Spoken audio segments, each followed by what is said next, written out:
Student जितने बच्चे class 10th में और 20 फरवरी को मेरे प्यारे बच्चों सामाजिक विज्ञान का पेपर देने वाले हैं, उनके वीडियो सबसे ज्यादा इंपॉर्टेंट है। मेरे प्यारे बच्चों आज मैं आप लोगों को सामाजिक विज्ञान के एक वायरल पेपर बताने वाला हूँ और यह वायरल पेपर आपके एग्जाम में 100% आने वाला है।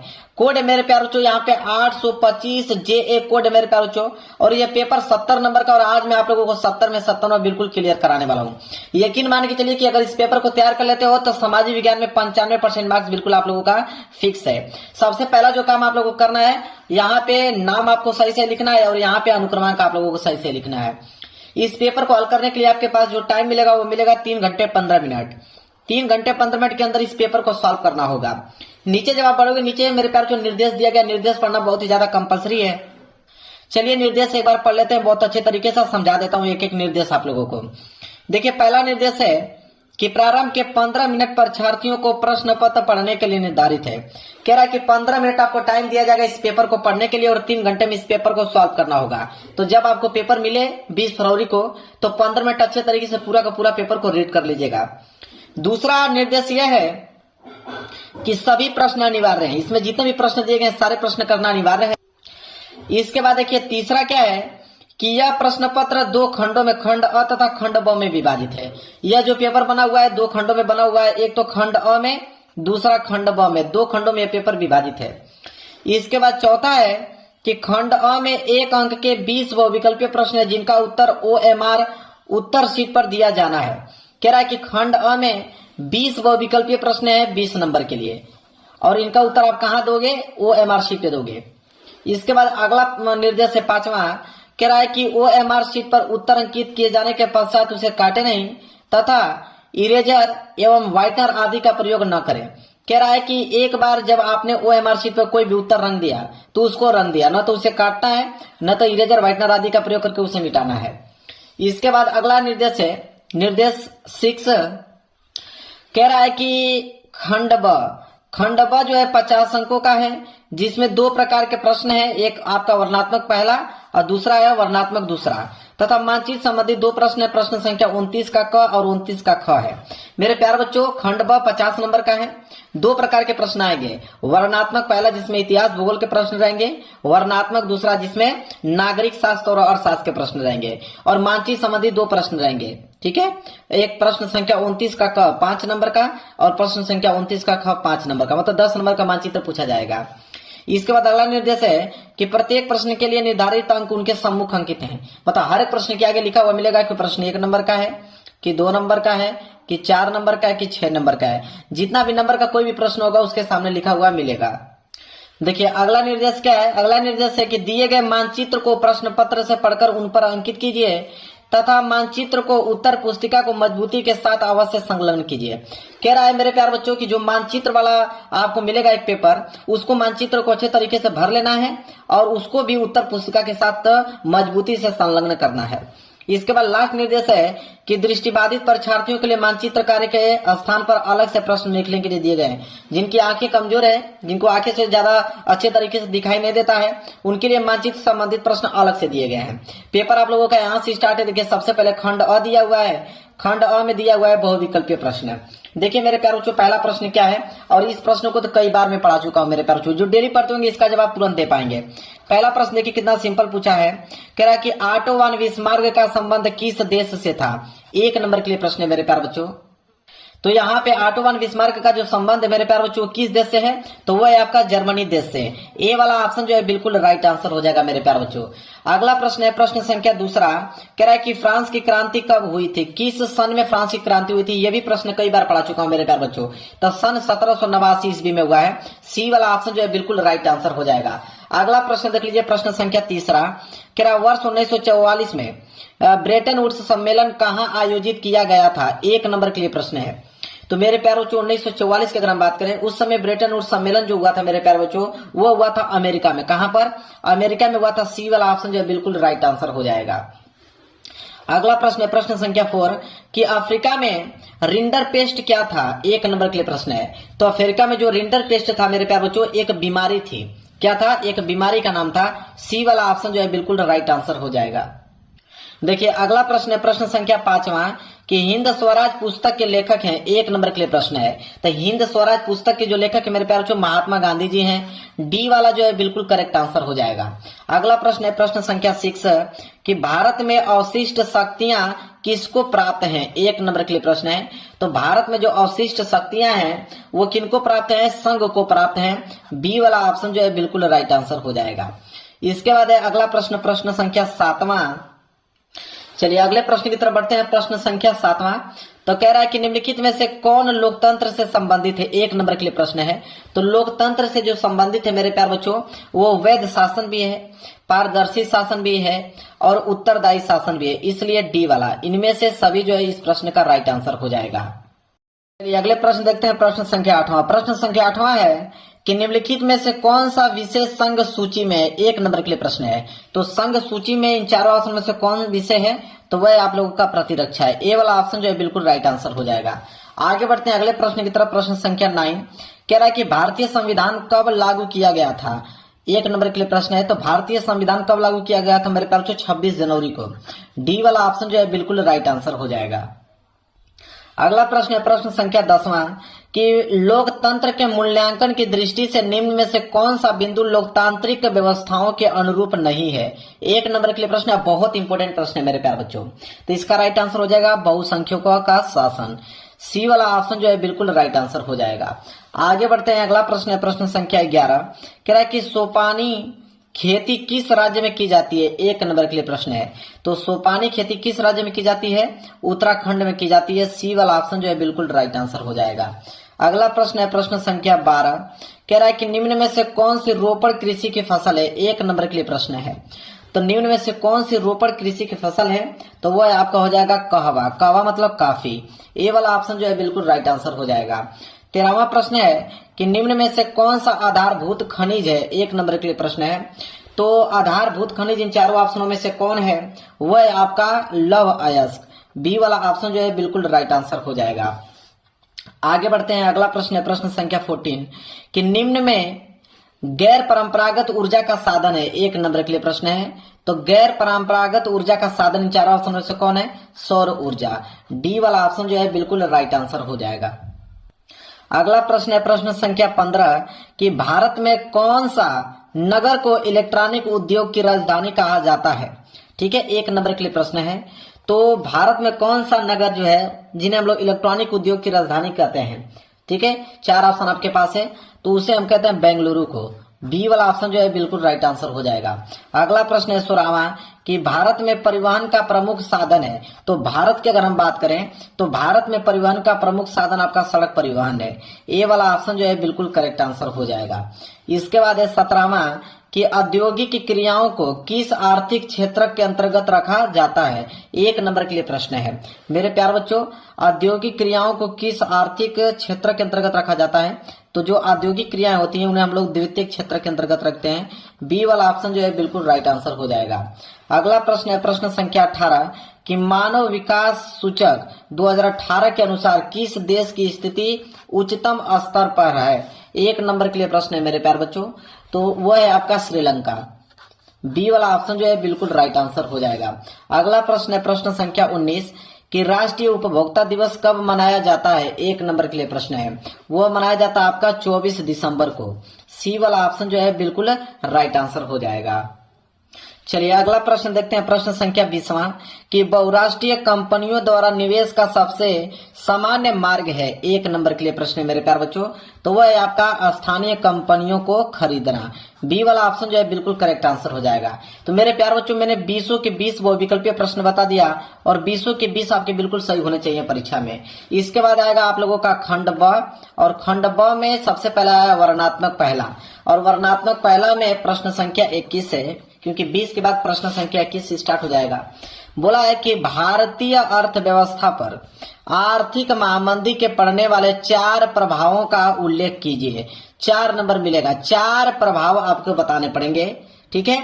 अगर ये प्रश्न नहीं करना चाहते हैं तो अथवा करके प्रश्न और दिया गया, तो मैं दोनों का आंसर बताऊंगा। पहले इस वाले ट्यूशन का आंसर देख लीजिए कि भारतीय अर्थव्यवस्था पर आर्थिक महामंदी के पड़ने वाले 4 प्रभाव बताने आपके। देखिए इसका आंसर यहाँ पे देखिए लिखा हुआ है वर्णनात्मक पहला, और प्रश्न संख्या 21 का उत्तर लिखेंगे कि भारतीय अर्थव्यवस्था पर आर्थिक महामंदी जो कि 1929 से लेकर 1933 के बीच चली के 4 प्रभाव थे। कौन कौन से 4 प्रभाव हैं? देखिए, पहला हेडिंग डाल के लिखिएगा। पहला हेडिंग होगा कि कृषि उत्पादों की कीमतों में भारी गिरावट, ये हेडिंग है। इसके बाद पॉइंट लिखिएगा इसमें कि महामंदी के कारण विश्व बाजार में मांग घट गई, जिससे भारत में गेहूं, कपास जैसे कृषि उत्पादों के दाम बहुत गिर गए और किसानों की आय कम हो गई।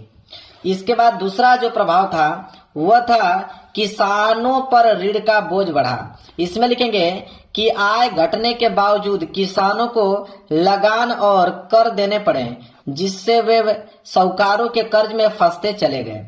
तीसरा प्रभाव पड़ा निर्यात में कमी। इसमें लिखेंगे कि महामंदी के समय भारत का विदेशी व्यापार घट गया, निर्यात कम होने से व्यापारिक गतिविधियां प्रभावित हुई।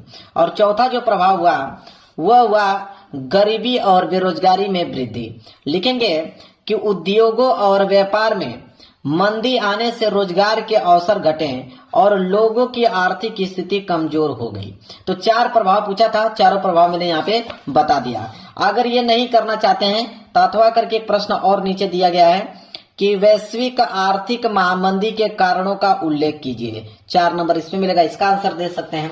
तो चलिए इसका आंसर देते हैं अथवा वाला का, कि आर्थिक जो वैश्विक आर्थिक महामंदी के कारणों का उल्लेख करना है। ठीक है, तो देखिए उत्तर लिखेंगे। उत्तर में हेडिंग डालेंगे हम लोग कि वैश्विक आर्थिक महामंदी जो कि 1929 से लेकर 1933 के बीच चला, उनके कारण कौन कौन से कारण हैं? तो पहला कारण है अत्यधिक उत्पादन।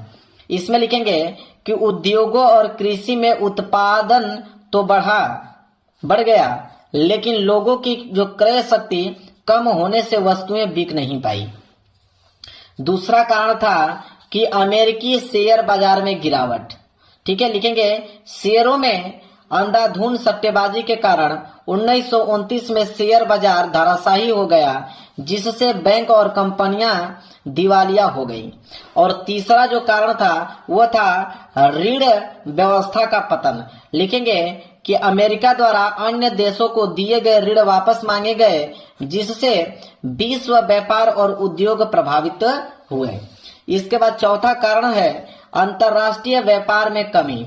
लिखेंगे कि देशों ने संरक्षणवादी नीतियां अपनाई, आयात शुल्क बढ़ाए, जिससे वैश्विक व्यापार और अधिक सिकुड़ गया। तो 4 कारण पूछा था, चारों कारण हेडिंग बनाकर मैंने बहुत अच्छे पॉइंट लिखा है और याद भी हो जाएगा आप लोगों को।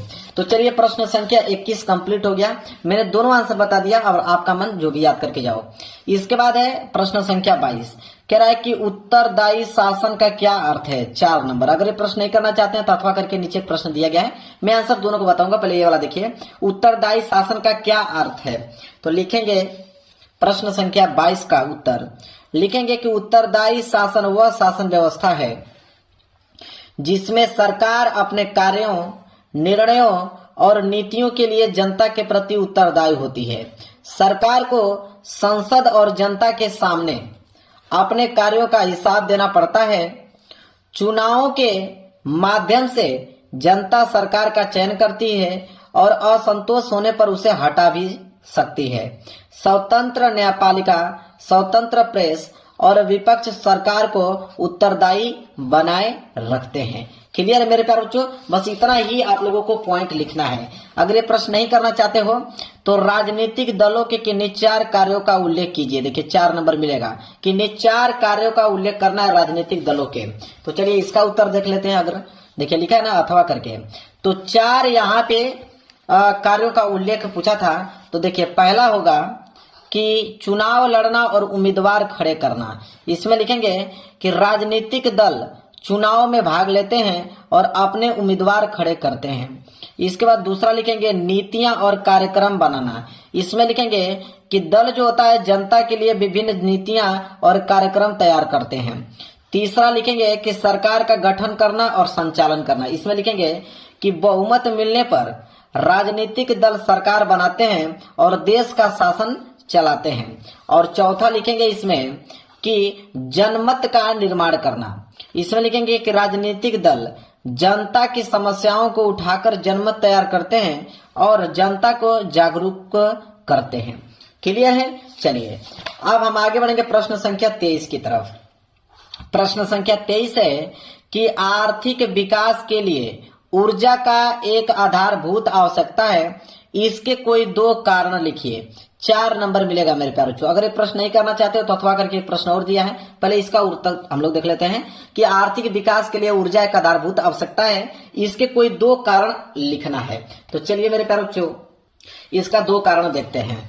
तो देखिए यहाँ पे प्रश्न संख्या 23 है ना, तो इसका उत्तर लिखेंगे हम लोग यहाँ पे कि आर्थिक विकास के लिए ऊर्जा के आधारभूत होने के 2 कारण हैं। कौन कौन से? पहला कारण है, हेडिंग बनाइएगा, उद्योगों के संचालन के लिए आवश्यक। लिखेंगे कि कारखानों, मशीनों और उत्पादन कार्यों को चलाने के लिए ऊर्जा अनिवार्य है। बिना ऊर्जा के औद्योगिक उत्पादन संभव नहीं है। दूसरा लिखेंगे कि परिवहन और संचार के विकास में सहायक। इसमें लिखेंगे कि परिवहन साधन जैसे रेल, सड़क, जहाज और वायुयान ऊर्जा पर निर्भर होते हैं, जिससे व्यापार और आर्थिक गतिविधियां बढ़ती हैं। क्लियर है। चलिए आगे देखेंगे। अगर ये प्रश्न नहीं करना चाहते हो तो अथवा करके प्रश्न दिया है कि परिवहन तथा संचार के साधन किसी भी देश की जीवन रेखा क्यों माने जाते हैं? 2 कारण लिखिए। इसका जवाब दे दीजिए, ये भी 4 नंबर के लिए है। तो देखिए इसका उत्तर हम लोग लिखेंगे कि देखिए अथवा करके है ना, इसका उत्तर लिखेंगे हम लोग कि परिवहन तथा संचार के साधन किसी भी देश के विकास के लिए अत्यंत आवश्यक होते हैं, इसलिए इन्हें देश की जीवन रेखा कहा जाता है। इनके माध्यम से कच्चा माल उद्योगों तक, तैयार माल बाजारों तक पहुंचाया जाता है, जिससे व्यापार और औद्योगिक गतिविधियां सुचारू रूप से चलती हैं। संचार के साधनों से सरकार, व्यापार और जनता के बीच संपर्क बना रहता है, जिससे प्रशासन प्रभावी होता है। इसके अलावा दूर दराज क्षेत्रों को आपसी जुड़ाव बढ़ता है, जिससे राष्ट्रीय एकता और आर्थिक विकास को बल मिलता है। और पूछा था हमसे क्या कि परिवहन तथा संचार के साधन किसी देश की जीवन रेखा क्यों माने जाते हैं? 2 कारण लिखिए। ठीक है, 2 कारण भी पूछा था तो 2 कारण लिखिए। पहला कारण लिखेंगे आर्थिक गतिविधियों को गति देते हैं। लिखेंगे कि परिवहन और संचार के साधनों से कच्चा माल उद्योगों तक तथा तैयार माल बाजारों तक पहुंचाता है, इससे व्यापार, उद्योग और कृषि का विकास होता है। और दूसरा लिखेंगे इसके कारण कि राष्ट्रीय एकता और प्रशासन को मजबूत करते हैं। इसमें लिखेंगे कि संचार के साधनों से सरकार और जनता के बीच संपर्क बना रहता है, दूर दराज क्षेत्रों का देश से जुड़ाव बढ़ता है, जिससे राष्ट्रीय एकता सुदृढ़ होती है। तो 2 कारण भी पूछा था, 2 कारण भी मैंने यहाँ पे बता दिया। चलिए अगला प्रश्न देखते हैं। प्रश्न संख्या 24 कि अच्छे बाजार के किन्हीं 2 लक्षणों का उल्लेख कीजिए। 2 नंबर मिलेगा। अगर ये नहीं करना चाहते हैं तो पीछे अथवा करके दिया है, तो पहले इसका देख लीजिए। कह रहा है कि अच्छे बाजार के किन्हीं 2 लक्षण लिखेंगे। यहाँ प्रश्न संख्या 24 कि अच्छे बाजार के 2 लक्षण कारण सहित। देखिए पहला है कि पर्याप्त प्रतिस्पर्धा। इसमें लिखेंगे कि अच्छे बाजार में अनेक विक्रेता और क्रेता होते हैं। प्रतिस्पर्धा होने से वस्तुओं की कीमतें नियंत्रण रहती है और उपभोक्ताओं को उचित मूल्य पर गुणवत्तापूर्ण वस्तुएं मिलती हैं। और दूसरा लिखेंगे सही और पूर्ण जानकारी की उपलब्धता। इसमें लिखेंगे कि अच्छे बाजार में उपभोक्ताओं को वस्तुओं की कीमत, गुणवत्ता और मात्रा की सही जानकारी मिलती है। इससे उपभोक्ता ठगे जाने से बचते हैं और विवेकपूर्ण निर्णय ले सकते हैं। चलिए 2 यहाँ पे लक्षण पूछा था, दोनों लक्षण मैंने यहाँ पे बता दिया। आगे बढ़ते हैं। अगर ये प्रश्न नहीं करना चाहते हैं तो पीछे एक प्रश्न और दिया गया है। देखिए दिया है ना, अगर वो नहीं कर पाओगे तो अथवा करके एक प्रश्न और है कि बहुराष्ट्रीय कंपनियों के भारत में निवेश की विधियों का वर्णन कीजिए। 4 नंबर इस पे मिलेगा। तो चलिए इसका उत्तर हम लोग देखते हैं। देखिए अथवा करके यहाँ पे नहीं डालेंगे कि बहुराष्ट्रीय कंपनियों के भारत में निवेश की विधियां कौन कौन सी हैं। पहला विधि लिखेंगे संयुक्त उपक्रम। लिखेंगे इसमें कि बहुराष्ट्रीय कंपनियां भारतीय कंपनियों के साथ मिलकर पूंजी निवेश करती है और उत्पादन करती है। और दूसरा विधि है स्थानीय कंपनियों का अधिग्रहण। लिखेंगे वे भारत की मौजूद कंपनियों को खरीदकर या उनमें हिस्सेदारी लेकर निवेश करती हैं। और तीसरा इसमें लिखेंगे कि नई इकाइयों की स्थापना, लिखेंगे बहुराष्ट्रीय कंपनियां भारत में नए कारखाने या उत्पादन इकाइयां स्थापित करती हैं। और चौथा है आपूर्ति श्रृंखला के माध्यम से निवेश। इसमें लिखेंगे कि भारतीय छोटी कंपनियों से कच्चा माल या सेवाएं लेकर उत्पादन श्रृंखला का विस्तार करती हैं। चलिए मेरे प्यारे बच्चों, ये भी बिल्कुल कंप्लीट हो गया। अब आगे बढ़ेंगे वर्णात्मक दूसरे की तरफ। वर्णात्मक दूसरा बोला है कि उत्तर लगभग 150 शब्दों में आप लोगों को लिखना है। प्रश्न संख्या 25। प्रश्न संख्या 25 है कि असहयोग आंदोलन के कारणों एवं उसके प्रभाव का उल्लेख कीजिए। 6 नंबर आपको मिलेगा। अगर ये प्रश्न नहीं करना चाहते हैं तो अथवा करके एक प्रश्न और दिया है, हम आंसर दोनों को बताएंगे। तो पहले देखते हैं इसका कि असहयोग आंदोलनों के कारणों एवं उसके प्रभावों का उल्लेख करना है। चलिए कारण और प्रभाव दोनों बताना है। तो वर्णात्मक दूसरा प्रश्न संख्या 25। सबसे पहले हम लोग कारण देखेंगे इसका। तो पहला हेडिंग होगा कि खिलाफत आंदोलनों का समर्थन। इसमें लिखेंगे कि भारत के मुसलमानों ने ओटोमन खलीफा के संरक्षण के लिए आंदोलन की मांग की। ठीक है। इसके बाद दूसरा है संपूर्ण स्वराज की चाह। इसमें लिखेंगे कि भारतीयों को ब्रिटिश सरकार में स्वतंत्रता प्राप्त करनी थी। तीसरा कारण है कि जलियांवाला बाग हत्याकांड और अन्य अत्याचार। इसमें लिखेंगे कि जो ब्रिटिश अत्याचारों ने असहयोग की भावना को बढ़ाया। चौथा कारण था कि गांधी जी का नेतृत्व और अहिंसक आंदोलन का विचार। इसमें लिखेंगे हम लोग कि महात्मा गांधी ने अहिंसा और सत्याग्रह के सिद्धांतों के आधार पर आंदोलन चलाया। तो ये तो कारण थे। अब इसके प्रभाव भी बताना है। तो पहला प्रभाव लिखेंगे ब्रिटिश शासन का दबाव। लिखेंगे कि असहयोग आंदोलन ने ब्रिटिश सरकार को नीतियों में नरमी के लिए मजबूर किया। इसके बाद दूसरा है प्रभाव जन जागरण। इसमें लिखेंगे कि देश में स्वतंत्रता संग्राम के प्रति जनता के जागरूकता और भागीदारी बढ़ी। तीसरा है राष्ट्रीय एकता। लिखेंगे हिंदू मुस्लिम एकता मजबूत हुई। चौथा लिखेंगे असफलताओं के बावजूद संगठनात्मक अनुभव। लिखेंगे कि आंदोलन ने भारतीय राष्ट्रीय आंदोलन को संगठित करने में मदद की। चलिए अगर ये प्रश्न नहीं करना चाहते हैं तो अथवा करके दिया है कि भारत में राष्ट्रवाद के उदय के प्रमुख कारण क्या थे। 6 नंबर मिलेगा। तो चलिए देखते हैं कारण पूछा है तो अथवा करके हेडिंग डालेंगे कि भारत में राष्ट्रवाद के उदय के प्रमुख कारण। पहला कारण है कि ब्रिटिश शासन के खिलाफ असंतोष। हेडिंग बनाकर लिखिएगा इसमें कि ब्रिटिश सरकार की कठोर नीतियां, भारी कर, भूमि उपज कर और ग्रामीण जनता पर अन्य अत्याचारों ने लोगों में असंतोष पैदा किया। किसान, मजदूर और छोटे व्यवसायी आर्थिक संकट में फंस गए, जिससे ब्रिटिश शासन के प्रति विरोध की भावना बढ़ी।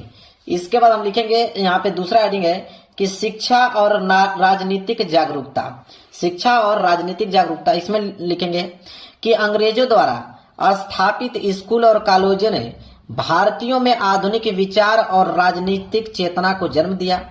यह शिक्षा उन्हें स्वतंत्रता, समानता और न्याय के सिद्धांतों से परिचित कराती थी। इसके बाद तीसरा लिखेंगे अंतरराष्ट्रीय घटनाओं का प्रभाव। इसमें लिखेंगे कि प्रथम विश्व युद्ध और यूरोप के लोकतांत्रिक आंदोलनों ने भारतीयों को प्रभावित किया। उन्हें यह समझ में आया कि संगठित प्रयास से शासन और समाज में बदलाव संभव है। और चौथा लिखेंगे कि अर्थव्यवस्थाओं पर ब्रिटिश नीतियों का दुष्प्रभाव। इसमें लिखेंगे कि भारतीय अर्थव्यवस्था पर ब्रिटिश नीतियों का विपरीत प्रभाव पड़ा। कृषि और कुटीर उद्योगों को नुकसान हुआ, जिससे आर्थिक असंतोष और राष्ट्रीय चेतना पैदा हुई। इसके बाद पांचवा लिखेंगे, लास्ट हेडिंग है कि सामाजिक और धार्मिक सुधार आंदोलनों का प्रभाव। लिखेंगे कि राजा राम मोहन राय, स्वामी दयानंद और ज्योतिबा फूले जैसे समाज सुधारकों ने जाति भेद, अंधविश्वास और सामाजिक अन्याय के खिलाफ आंदोलन चलाए। इनके प्रयासों ने राष्ट्रीय भावना और समानता की सोच को मजबूत किया। क्लियर है। चलिए 150 शब्दों में लिखना था, 6 नंबर का है इसलिए मैंने डिटेल में बताया। इसके बाद एक प्रश्न संख्या 26। प्रश्न संख्या 26 है कि संघवाद का क्या अर्थ है। संघीय व्यवस्था के प्रमुख विशेषताओं का उल्लेख कीजिए। चलिए पहले इस प्रश्न का उत्तर देखते हैं। अगर नहीं आता है तो अथवा करके एक प्रश्न और इसको कर लीजिएगा। तो पहले ये वाला प्रश्न देखते हैं। तो सबसे पहले हम लोग देखेंगे संघवाद क्या है। तो संघवाद का अर्थ हेडिंग डालेंगे, लिखेंगे कि संघवाद वह शासन प्रणाली है जिसमें सत्ता को केंद्र और राज्य सरकारों के बीच बांटा जाता है। इस व्यवस्था में दोनों स्तर की सरकारें स्वतंत्र रूप से कुछ क्षेत्रीय और कुछ केंद्रीय शक्तियों का प्रयोग करती हैं। संविधान दोनों सरकारों के अधिकार और कर्तव्य स्पष्ट करता है, जिससे दोनों स्तरों की सरकारें अपनी अपनी सूची में शामिल विषयों पर कानून बना सकती हैं। चलिए, संघवाद तो मैंने बता दिया, इसकी विशेषता भी पूछा है, तो देखिए इसकी विशेषता भी लिखेंगे कि संघीय व्यवस्था की प्रमुख विशेषताएं। तो लिखेंगे पहली विशेषता कि सत्ता का विभाजन, लिखेंगे कि केंद्र और राज्य सरकारों के बीच शक्तियों का स्पष्ट बंटवारा होता है। दूसरा लिखेंगे विशेषता की संवैधानिक प्रावधान, लिखेंगे कि संघीय ढांचे और शक्तियों का विवरण संविधान में निहित होता है। तीसरा है कानून बनाने की स्वतंत्रता, लिखेंगे केंद्र और राज्य अपनी अपनी सूची में शामिल विषयों पर स्वतंत्र रूप से कानून बना सकते हैं। और चौथा है स्वतंत्र न्यायपालिका, लिखेंगे केंद्र और राज्य के बीच विवादों के निपटारे के लिए स्वतंत्र न्यायपालिका होती है। इसके बाद लिखेंगे पांचवा कि समानता और असहयोग, लिखेंगे संघीय और राज्य सरकारें देश के विकास और एकता के लिए सहयोग करती हैं।